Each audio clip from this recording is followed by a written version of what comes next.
పార్నపల్లెలో మహిళలపై దాడి ఘటన.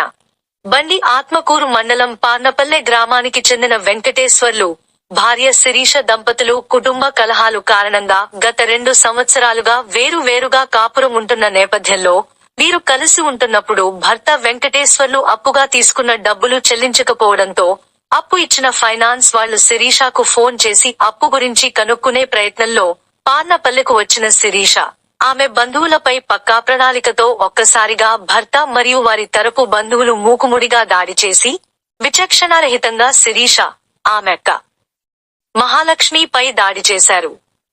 గాయాల పాలైన వారిని వాళ్ల తండ్రి వెంకటేశ్వర్లు నంద్యాల ప్రభుత్వ ఆసుపత్రికి తరలించారు. తమకు న్యాయం చేయాలని పోలీసులను సంప్రదించిన శిరీష తండ్రి కేసు నమోదు చేసుకున్న బండి ఆత్మకూరు పోలీసులు షేక్ ఫిర్దోస్ పిలిచేనే నేను వెళ్ళిపోయినది. ఆ ఊరికి వెళ్ళాను. వెళ్ళిన తర్వాత వాళ్ళ గ్రూప్ వాళ్ళు ముందే ప్లాన్ వేసుకొని ఉండినారు. దాని ప్రకారంగానే వాళ్ళు ప్లాన్ ముగించుకొని కొట్టారు.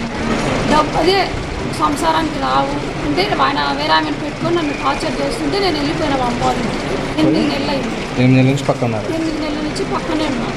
ఆయన తర్వాత రా అన్నాడు. నువ్వు మారు, నేను వచ్చాను కూడా అడిగిన. నేను మారని ఇంకే కొడతా, నాకు ఆమె కావాలా, నువ్వు ఉంటే ఉండు, లేదంటే లేదు వెళ్ళిపో అన్నాడు. వెళ్ళిపోయాను. నాకు 2 కూతుర్లు. నా కూతుర్లను కూడా నాకు వద్దంటున్నాడు.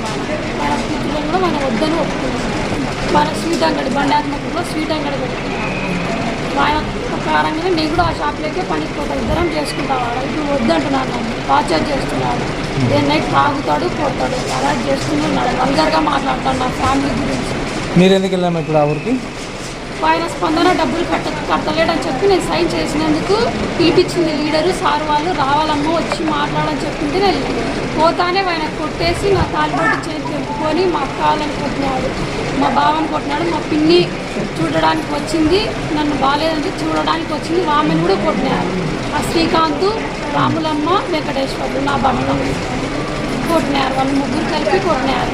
ఫిర్దోసు, షేక్ మహబాషా, మైమూన్ వాళ్ళు పిలిపించినారు.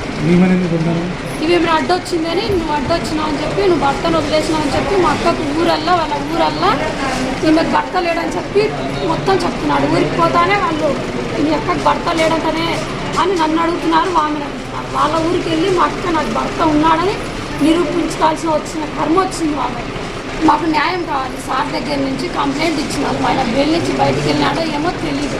మాకు న్యాయం చేయాలి సార్.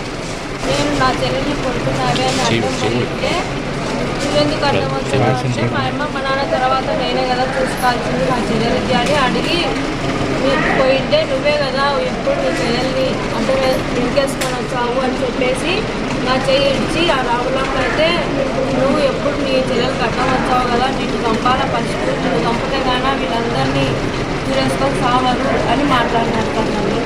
నన్ను కొట్టినది రాములమ్మ, వెంకటేశ్వరు అడ్డం వచ్చేందుకు నన్ను ఇచ్చి కొట్లాడు సార్.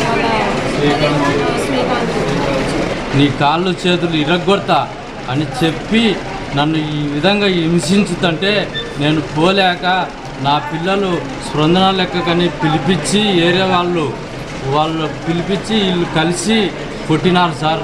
వాళ్ళు స్పందన వాళ్ళు సారోళ్ళు కూడా ఉన్నారు, ఆ డబ్బులు ఇచ్చిన వాళ్ళు కూడా ఉన్నారు.